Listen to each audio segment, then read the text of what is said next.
Bom, enfim, como de hábito aqui, a gente vou pedir o auxílio da Línia para distribuir a palavra aqui entre as pessoas. A gente recolhe algumas perguntas e devolve a palavra à mesa, começando pelo deputado Aleluia. Saudar a iniciativa, né, trazer esse assunto para discutir, saudar os dois conferencistas. Mas eu estou há 40 anos nesse setor de energia. E cada dia mais no setor de energia, cada dia menos no setor de energia elétrica. O professor Godemberg citou o MIT, que é realmente uma referência na questão da energia. E há uma unanimidade hoje de que o grande desafio, e aí para o secretário, o grande desafio do mundo hoje não é fazer mudanças progressivas na área de energia, não é usar as tecnologias disponíveis. O grande desafio é criar uma disrupção, quer dizer, criar uma revolução na área tecnológica. E eu, cada vez que assisto exposições sobre todos os caminhos, eu me sinto insatisfeito com todos os caminhos. Até porque, talvez até como Alqueires, eu estava muito acomodado com a solução da hidrelétrica. A hidrelétrica é a boa solução. Mas ela cada dia vai ser mais difícil. Nós estamos assistindo a dificuldade de construção das hidrelétricas da Amazônia. Estamos vendo a questão do Chile, Patagônia, o mundo todo reclamando. Hoje o New York Times reclamando a questão do Chile, jornais ingleses. Então, a questão da eletricidade desaparece. A questão da demanda de eletricidade no mundo vai crescer muito. Porque os americanos e os canadenses, os europeus, eles fizeram uma verdadeira farra energética. E agora é a vez dos outros. Nós tínhamos cerca de 4 bilhões de pessoas que não utilizavam energia.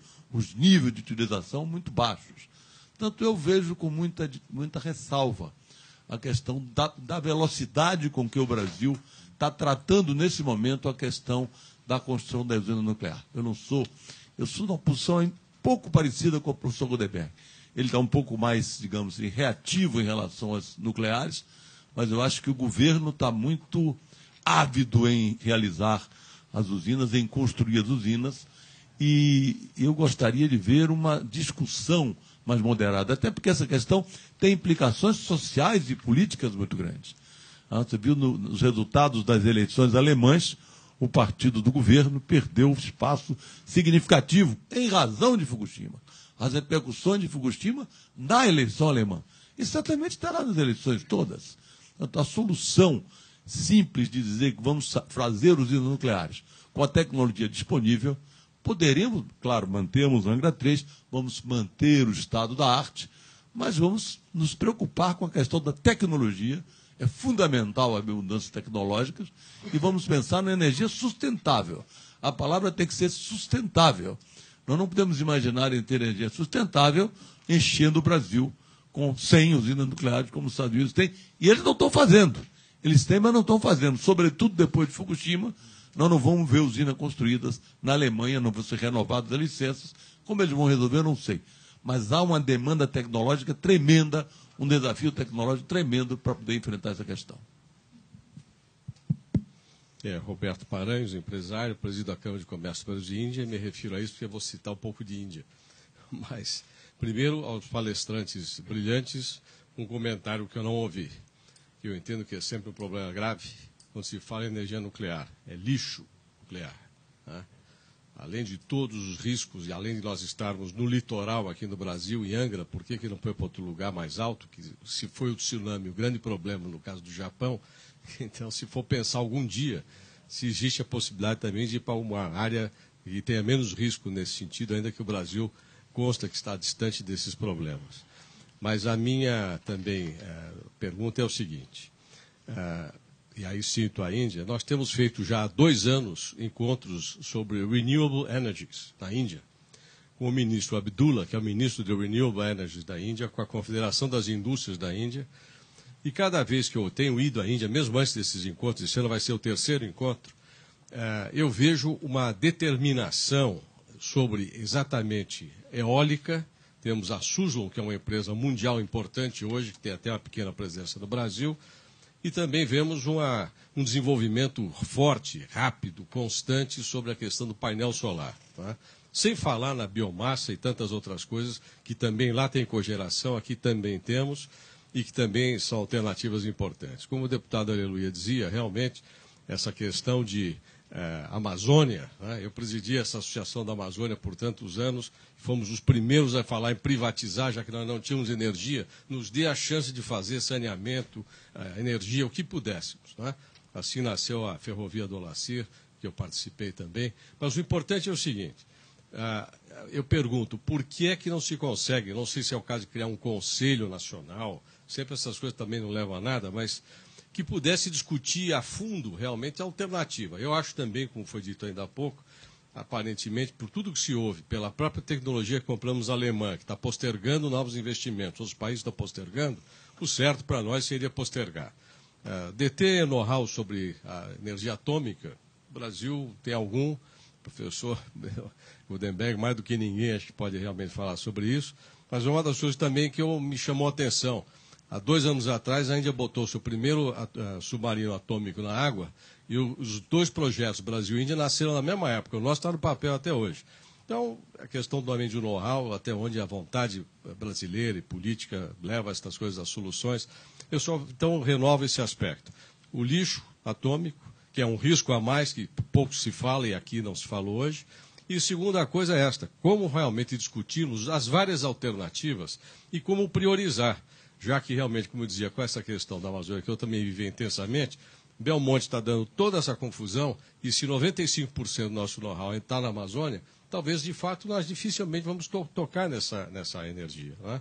Então, acho que as outras alternativas, as renováveis, como realmente propiciar uma aceleração e buscar, já que aqui a gente fala muito no etanol também, eu digo, é uma alternativa, mas não é a única. Então, realmente, como a gente buscar todas essas e colocar prioridades e colocar custos, inclusive, de desenvolvimento dessa história toda. Bom, a palavra volta à mesa. A secretária Zé Aníbal já reservou a próxima rodada. Sérgio, por que você não pega mais umas perguntas, né?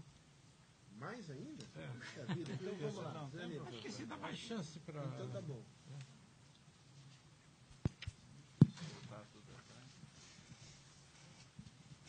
Eu vi o Aleluia falar 40 anos no setor, o Alqueres, 46 ou quê? 47, eu 5 meses. Mas eu já andei bastante nesses 5 meses. Chega lá, Zé. Chega lá. Há 1 mês e meio, eu vi uma planta dentro de Paris processando lixo e gerando 52 megawatts. Eu fiquei encantado. Até o barulho da turbina era pouco. Eu vi uma outra no Porto semana passada, sexta-feira, agora essa era mais barulhenta, e gerava metade. E aí eu me lembrei, o professor Gutenberg, logo que aconteceu o Fukushima, nós falamos um dia por telefone, eu não estou traindo a confiança do professor, mas ele disse, olha só, veja a reação da Angela Merkel. Ela não é do Greenpeace, nem nada disso, mas perguntaram a ela, e aí? Ela disse, e aí, nós vamos buscar alternativas. Parar o programa. O ministro no Brasil reagiu de outro modo. Ele disse, olha, as usinas do Brasil são seguras. Ele não entendeu a pergunta. Não é essa a questão. Eu acho que nós estamos realmente... O bom debate, a boa discussão é buscar alternativas. Eu me alinho muito, gostei muito de ouvir o Leonan, craque, mas eu acho que nós temos que sair atrás de alternativas aí. Nós, especialmente, o Brasil, bagaço de cana, nós geramos 3 mil megawatts de energia já no estado de São Paulo nesse momento. E o professor Gutenberg fala disso com todo o potencial que nós temos, só com o bagaço de cana. Uma Itaipu, até 2020, nós vamos chegar lá. Eu estou calculando que em 2014 a gente chega em 5, 6 mil megawatts. Dobra nos próximos 3 anos. Não é? Isso que ainda não temos tecnologia para queimar o bagaço. O bagaço não, a palha, que agora não se pode mais queimar. O Estado de São Paulo proibiu. Mas nós estamos desenvolvendo pesquisa, a FAPESP está investindo nisso, empresas estão investindo nisso, sindicato de usineiro investindo nisso. E nós temos expectativa de que em 2, 3 anos nós vamos poder também queimar essa biomassa que é a palha. Paralelamente a isso, nós estamos já... Bom, eu também concordo com essa coisa da eólica em São Paulo. Nós estamos concluindo o mapa eólico, vamos concluir agora em outubro. Estamos fazendo várias medições. Mas Me disse outro dia o secretário do Rio Grande do Norte, lá da Bahia, como é que chama? O Benito Gama, que no final do ano que vem vai estar gerando 1.200 megawatts com eólica no Rio Grande do Norte. É um avanço expressivo. Quer dizer, tem muitas possibilidades, tem tudo. Bom, sem considerar o hídrico, né? Mas o fato é que eu acho que nós temos que... O governo, a meu ver, ele trata a questão da energia, da eletricidade, de uma forma muito federalizada e pouco distribuída. Entendeu? Eu sou presidente do Fórum Nacional de Secretários de Energia agora e já estou mobilizando o Congresso, a Câmara, o Senado e conversando também com o governo. Nós queremos compartilhar mais. Exatamente pelo tamanho que esse país tem, você tem oportunidades distintas em diferentes regiões e tem que trabalhar com elas fortemente na busca de alternativas. Portanto, eu acho que a sugestão feita pelo professor Goldenberg é mais apropriada para o momento que nós estamos vivendo, sem descartar, evidentemente, a possibilidade de usar a tecnologia nuclear e tal. Mas, de qualquer maneira, nesse momento nós devemos concentrar esforços. Eu prefiro muito essa frase da Angela Merkel. Vamos buscar, é de uma grande ousadia para um país que depende muito do nuclear, ou então do carvão, do petróleo, não tem o que nós temos em matéria hídrica, mas com ousadia ela diz, vamos buscar alternativas. É o que eu acho que a gente tem que fazer. Eu agradeço, professor, porque eu acho que eu tenho mais observações para... Deputado Aleluia, deputado, eu confesso ao senhor que eu tenho uma grande dificuldade de entender, e não é o senhor só que fala isso, de várias outras pessoas dizendo que o governo está ávido por nucleares, que parece que nós temos um programa para construir 100 usinas. Aliás, o senhor falou até os Estados Unidos. Eu tentei, então eu fico muito frustrado, porque pelo jeito eu não consegui passar a mensagem. A mensagem de que o governo não está fazendo opção por nuclear, não é nada disso. É o papel do nuclear dentro desse contexto é o que eu tentei mostrar. Então eu fico muito frustrado porque eu não consegui, pelo menos o senhor, sinceramente, porque eu não vejo essa projeção de construção de Angra 3 até 2015. Porque se for ávido do governo, então ele é ávido por hidrelétrica na Amazônia. Então eu posso fazer campanha dizendo o governo é ávido por hidrelétrica na Amazônia. Porque lá são considerados 40 gigawatts, pô. Então, essa sua afirmação de que o governo está ávido por nucleares, o senhor desculpe o deputado, mas eu tenho dificuldade de entender por que essa afirmação é feita, e não é só o senhor. Eu já escutei essa afirmação de várias outras pessoas. Eu não consigo entender, por isso é que eu fiz essa apresentação, especialmente para mostrar que não é isso, né? Bom, esse é um outro ponto. Depois, o nosso querido Alqueires, né, eu até fico aqui, são tantos anos de setor elétrico, né, e eu sou um jejuno, né? Eu trabalho no setor elétrico há 6 anos, poucos anos, né? Então, venho com uma outra história de vida, em outra atividade, e talvez eu sou jejuno, talvez por isso talvez eu seja um pouquinho menos ortodoxo e veja as coisas talvez de um ângulo um pouquinho diferente do pensamento do mainstream do setor elétrico, né? Isso talvez me leve, não sei se isso é bom, não sei se é ruim, mas certamente a visão é um pouquinho diferente. O Alqueires comentou 2 coisas. A primeira, ele falou do custo do megawatt-hora no Brasil, $300. Aí você fala, realmente é um absurdo. Mas não é o megawatt-hora que custa $300. É um imposto que leva uma parcela enorme disso. Então, depois você fez uma conclusão perigosa, porque você disse, pô, se é $300 megawatt, qualquer painel solar aí, pô, é competitivo esse custo. Não é, porque o painel solar também vai ter a mesma carga tributária. Então, essa sua comparação, ela confunde, Alqueires. Não, mas ele não é vendido. Os 300 que você citou não é o custo de produção, não é o preço de custo de geração, é o custo na ponta do distribuidor, é onde vai o encargo, que é mais fácil de cobrar. Então, essa sua comparação, desculpe, Alqueires, somos amigos, eu acho que eu tenho liberdade de falar. Eu não entendi muito bem, ela leva a confusões, né? Então, eu acho que é deixar claro que não é isso. Uhum. Sim, não, mas o senhor está falando do custo da energia solar de geração, não sei. Nós estamos trabalhando, por exemplo, no lixo, está $300. Sim. Nós chegamos a $300. para o consumidor. Então nós estamos dando incentivos para... On the record. Não, mas é só isso. Não, mas eu não estou entrando no mérito dessa discussão, não cabe, eu não tenho nem competência nessa discussão, porque eu não sou especialista nessas áreas, mas eu estou dizendo é a comparação, porque o problema do imposto, ele é democrático, ele pega todo mundo. Aliás, é um imposto democrático, o imposto sobre a luz é democrático, porque ele incide sobre todo mundo, né? Então, ele tende a incidir as pessoas que têm mais recursos, porque são quem consome mais. Então, até um imposto democrático, e certamente embute uma certa justiça social na sua cobrança. São né? Paulo isenta ICMS até 90, 12% de 90 a 200, que é a maioria, e acima de 200, aí tá Não, eu sei essa discussão, ela é importante, né? A discussão da tributação do setor elétrico, como é da telecomunicações aqui no Brasil, que o Brasil tributa muito onde é fácil tributar, o legislador tem essa tendência natural. Bom, mas não é esse o ponto, só ressaltar. Segundo, sobre conservação de energia, né? Eu falhei, a minha falha na apresentação, eu não botei as metas de conservação de energia previstas no plano, que são muito ambiciosas, muito ambiciosas. Muito ambiciosa, professor, senhor, desculpe. Podemos discutir em separado. Não exagera, né? Não, vamos discutir em separado esse tema. Bom, mas, de qualquer maneira, retiro o que eu disse. São metas significativas. Melhorou? Que estão colocadas no plano. Né? Então, bom. Então, outro ponto. Aí, um outro ponto, aí uma pergunta, uma coisa que toca o que o Alquedes falou, o que o deputado Aleluia falou e o que o senhor Paranhos falou. Sobre tecnologias atuais. Me espanta também escutar, e do Alquedes me espanta muito mais, né? Afirmar que nós temos que esperar a tecnologia atual. Ora, eu trabalho, é um bebê que a gente cria, que é o estudo de localização de novas usinas. Ora, essas novas usinas não é igual ao Angra 3, pelo amor de Deus, é uma usina no estado da arte, da tecnologia que nós estamos falando, não estamos falando em coisa velha, como você usando obsoleta. Não é. Não é.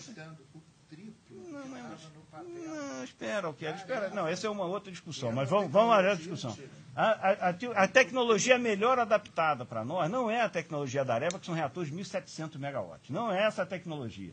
A tecnologia adaptada a nós, e aí eu estou me antecipando, falando de outro assunto, é alguma coisa da faixa de 1.000 megawatts. Na faixa de 1.000 megawatts, hoje, você tem um produto mais avançado que tem no mercado hoje, que é o AP1000 da Westinghouse, que estão sendo construídas 8 usinas na China. Então, não estou dando uma decisão, mas é a solução mais atraente. Esse reator é o que existe de mais moderno. Chamar isso de obsoleto, que estamos repetindo obsoleto, parece que nós estamos construindo Angra 3. Quem faz isso um pouco e está sendo forçado a rever é a China, porque a China tem um programa de 27 usinas, como o professor mostrou, das quais, e aí mora o problema, daquelas 27, tem pelo menos metade delas é o chamado CP1000. CP1000 é um reator de projeto chinês. É a chinelização, que nome feio, né? É a chinelização do projeto francês de 900 megawatts. Esse projeto não é licenciado em lugar nenhum do mundo, a não ser na China. E por isso eles sofreram o impacto de Fukushima. E quando eles viram acontecer Fukushima, eles disseram, meu Deus, a minha indústria, o meu produto, eu não vou vender para ninguém, só consegui vender para o Paquistão. E o Paquistão vai querer comprar. Aliás, alguns dias antes do acidente de Fukushima, passou desapercebido, o Paquistão colocou a sua segunda usina nuclear em operação, Sharma 2, né, que é um projeto chinês antigo, esse sim obsoleto, que entrou em operação agora. E os chineses estão muito preocupados com isso, porque é um problema sério para eles. Das 27, eu me arrisco a dizer que umas 15 são CP1000. E o CP1000, ninguém licencia CP1000 no Ocidente. Aliás, eu acho que não licencia nem na Rússia. Né? Então, esse é um ponto que o chinês é muito preocupante. Então, chamar essas novas usinas, chamar as usinas do plano de obsoletas, é maldade, Alquedes, desculpa. Você está sendo maldoso.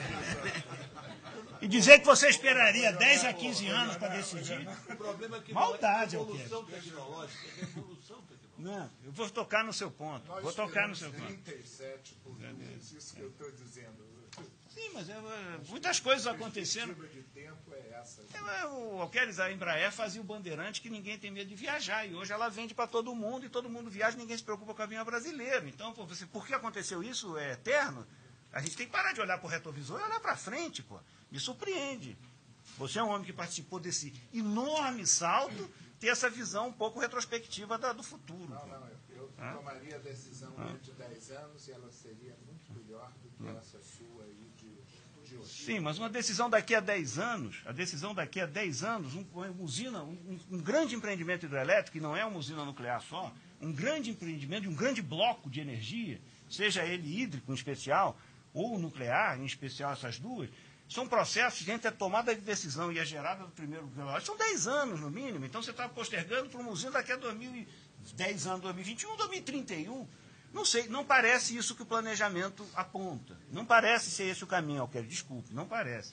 Mas a gente também pode estar equivocado. Depois a gente discute. Aí um outro ponto, voltando ainda no aspecto tecnológico, né? O seu Paranhos comentou sobre a Índia, né? Dizendo a grande determinação da Índia de painel solar. Eu agregaria a grande determinação da Índia na geração elétrica nuclear. A Índia tem uma tecnologia autóctone, ela está construindo 4 usinas hoje, de origem russa, né? Está em Kurandulan, estão construindo, então fizeram um contrato com a Areva, quer dizer, a Índia, ela tem determinação em eólica, tem determinação em solar, tem determinação em nuclear, tem em biomassa, porque a Índia é um país que tem um consumo per capita de eletricidade que é menos de um terço do brasileiro. Ou seja, o problema deles é muito maior. E eu acho também que o Brasil tem essa mesma determinação. Se a gente olhar, pelo menos quando olha o planejamento, a expansão da energia eólica, de biomassa, e fazendo gancho com o Zé Aníbal, dos resíduos, vamos ver a linha naquela tela, é muito significativa. Ou seja, o planejador está considerando essas alternativas. Ele não está desconsiderando ela para considerar nuclear, não é isso. Não, ele está considerando essas alternativas pesadamente, tá? Ao mesmo título que a Índia, sabendo que a Índia tem um problema muito maior. O desafio da Índia, o desafio da China é muito maior do que o nosso. O consumo per capita da Índia é um terço do nosso e da China é menos da metade. Então, o problema é grande. Quando o senhor falou sobre lixo nuclear, esse tema é longo, né? Acho que a gente não vai ter tempo de discutir. Mas eu só quero dizer uma coisa para o senhor. Também eu tenho uma certa dificuldade de entender chamar de lixo um produto que 96% dele é reciclável. Eu também não entendo muito bem. Por que é lixo? O elemento combustível usado tem 96% de matéria-prima que é reciclável. Agora, vale a pena reciclar agora? Economicamente, não.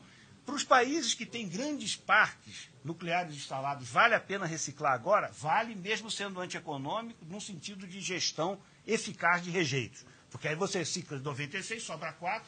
As quantidades do combustível já são muito pequenas, quando se fala no rejeito, então, que é 4% daquele conjunto, é muito menor. Então eu tenho dificuldade de tratar esse assunto como lixo, uma coisa que até do ponto de vista legal, se a gente pegar a legislação, o que é lixo, o que é resíduo, é aquilo que não tem mais uso. E uma coisa que tem esse potencial energético, ou seja, manter esse combustível, esses elementos de combustível usados, eu acho que cabe à nossa geração mantê-los de forma segura e transferi-los a gerações futuras, porque certamente essa enorme fonte de energia será necessária no futuro. Eu nunca vi uma previsão de futuro onde haja redução do consumo de energia. Nunca vi isso. Se alguém fez essa projeção, não sei. É uma enorme fonte de energia que hoje ela é uso. Hoje ela talvez em termos econômicos não vale. Então a nossa obrigação é mantê-lo de forma isolada do público e do meio ambiente. E isso é feito através daquelas piscinas que às vezes são chamadas, vamos dizer assim, de forma depreciativa. É incrível chamar aquilo de piscina, parece que está jogando no... Eu não entendo essa lesão. O acidente de Fukushima, o senhor sabe que lá em Fukushima Daiichi, existe um depósito de longo prazo de elemento combustível usado. Ele fica na beira do mar, tá? E lá estão armazenados elementos combustível a seco, não é nem mais em piscina, porque eles já esfriaram, já estão a seco. Aconteceu aquela catástrofe, terremoto 9 Richter, aconteceu em seguida tsunami de 14 metros, e nada aconteceu com o depósito de elemento combustível, de longo termo de elemento combustível usado. Então, chamar essa coisa de uma enorme ameaça para o futuro, também é difícil a gente entender de ponto de vista objetivo. Mas esse assunto é longo, acho que a gente não tem tempo para discutir. Eu queria passar só para o outro ponto. O Zé Aníbal, agora eu sou secretário Zé Aníbal, ele comentou a geração de lixo em Paris. É ótimo, e aqui nós já temos algumas iniciativas extremamente positivas aqui no Brasil, e está previsto no Plano Nacional de Energia uma expansão muito significativa desse tipo de geração, né? Isso é um fato. O senhor cita a Angela Merkel, né? E eu me arrisco a dizer que Eu discordo, eu vou ser obrigado a discordar veementemente do senhor. Angela Merkel tomou uma atitude populista. Por quê?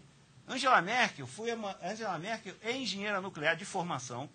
Angela Merkel, ela defendeu a prorrogação da vida útil das usinas, brigou no Congresso dela, lá no Bundestag, para conseguir fazer passar a lei. Brigou, e foi uma briga feia, porque ela trabalha com margens muito pequenas de coalizão com o Partido Verde tem muita força. No dia seguinte do acidente de Fukushima, Angela Merkel vai à televisão e diz que dá uma moratória para a decisão que ela mesma propôs. Por quê? Porque na semana seguinte tinha eleição em vários bundes lá, em vários landes lá tinha eleição. Ou seja, um desespero que ela fez para tentar salvar. Ela não conseguiu e perdeu. Aliás, depois disso ainda, ela mandou desligar de uma forma irresponsável, do meu ponto de vista, 7 usinas alemãs sem nenhuma justificativa técnica para fazer isso. Ela simplesmente mandou desligar, criando uma percepção de risco que não existe. Também uma medida, se eu desculpe, populismo. Germânico, mas populismo. Tá? Não é populismo latino-americano, mas é populismo germânico.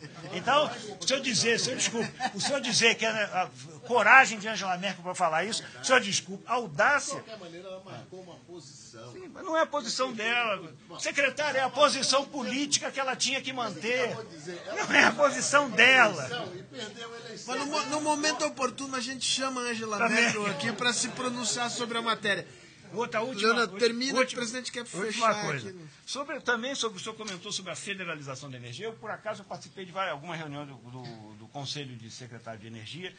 Sou muito amigo pessoal do que foi secretário de Energia de Gilberto Espírito Santo, lá de Alagoas, né? E ele é um grande defensor desse problema da regionalização do planejamento. Eu acho que, eu pessoalmente, eu estou dando opinião pessoal, eu acho que esse planejamento deve certamente ser regionalizado. Mas algum tipo de federalização é intrínseco à interligação. O problema é a interligação. Se nós trabalhássemos como os americanos, os Estados Unidos não têm um grande sistema interligado, aliás, era a bandeira da campanha do Obama, aumentar o grau de interligação do sistema elétrico americano.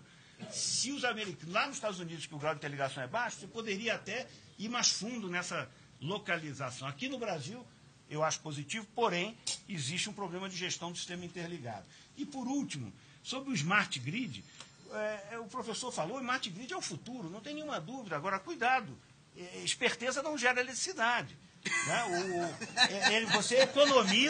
Você economiza, trata ela melhor, mas num país, Smart Grid num país altamente desenvolvido, é uma maravilha, porque você consegue economia fantástica. Num país em expansão, o Smart Grid é necessário, agora não vai acreditar que ele vai por si só gerar eletricidade. Né? Então, esse ponto, quando se fala que 49% da energia da Espanha é eólica, ela pode ter sido num determinado momento. Eu dou uma informação interessante para o senhor, professor. Na Dinamarca, eu vi um texto extremamente crítico de um dinamarquês, dizendo que é um absurdo o que a Dinamarca fazia, porque ela tinha um enorme parque eólico. Acontece que essa energia do parque eólico era toda exportada, porque para o consumo deles era tudo com carvão. Por quê? O vento lá venta de noite a carga é baixa e eles exportam. E o carvão é o que segura a economia dinamarquesa. Então, a gente tem que ter cuidado com não confundir megawatt com megawatt-hora. Essa discussão de energia. Quando o senhor fala que as energias alternativas tem 350 e compara com o nuclear, nós não podemos comparar gigawatt instalado alternativo com gigawatt nuclear. Os fatores de capacidade são completamente diferentes. Mano. Então não se pode comparar potência, tem que se comparar energia. E por último, né, essa expectativa da mudança tecnológica, ela é extremamente importante e eu acho que ela vai acontecer, tanto energia eólica, com energia sobre biomassa, tudo isso. Acontece que às vezes a gente perde um pouco uma perspectiva de que todas essas formas de energia alternativa, elas são de natureza dispersa. Então existe um patamar da dispersão que a gente não pode ir além dela. Tecnologia também não gera energia do nada, como esperteza também não, como ser smart. O problema existem limites físicos, né? Por exemplo, a gente não pode fazer viagens interplanetárias, eu me arrisco aqui no setor da física, viagens interplanetárias feito Flash Gordon, porque viaja a velocidade superior da luz. Não há tecnologia que faça o homem viajar a velocidade superior da luz. Ou não há tecnologia que faça o homem tirar de uma determinada área uma determinada quantidade de energia. E essas energias são dispersas. Então, melhorias são importantes, ocorrerão, mas dentro dos limites. Não se pode tratar esses assuntos como panaceia. E energia não existe panaceia. Energia é a composição de todas as fontes disponíveis, em especial em países em desenvolvimento como o Brasil. A Dinamarca pode se dar luxos, a Alemanha pode se dar luxos de desligar as usinas nucleares e importar gás russo, ou então importar energia nuclear da França. Ela pode se dar esse luxo. O Brasil não tem como se dar esse luxo se a gente quer, efetivamente, não hipotecar o futuro dos nossos filhos e dos nossos netos. Muito obrigado, desculpe aí por falar demais. Imagine.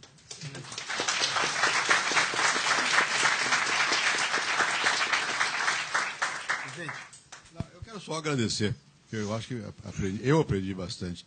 Em matéria de energia, eu sou gato escaldado, né? O senhor com certeza. E com o OMS nem se fale. Então, porque realmente o OMS nunca alertou para a questão relativa a isso que foi dito aqui, quer dizer, a quantidade de água nos reservatórios. Né? Pelo contrário, achava que era viável. Né? Então a gente tem que estar muito alerta sobre tudo isso e eu acho que realmente o ponto que o Rodenberg levantou de ter um conselho superior de discussão de energia, eu acho que o importante é democratizar a discussão. Isso sobre tudo, né? Petróleo, a questão relativa agora ao pré-sal, a questão da usina atômica, ampliar a discussão. Por exemplo, foi importante esse debate. Eu não sou refratário à necessidade da energia elétrica, nuclear, não sou. Nem fiquei horrorizado com o Angra 2, né? Que foi feito no meu governo, a expansão. Agora, e o Angra 3 estava lá. É uma complementaridade, eu acho que é razoável.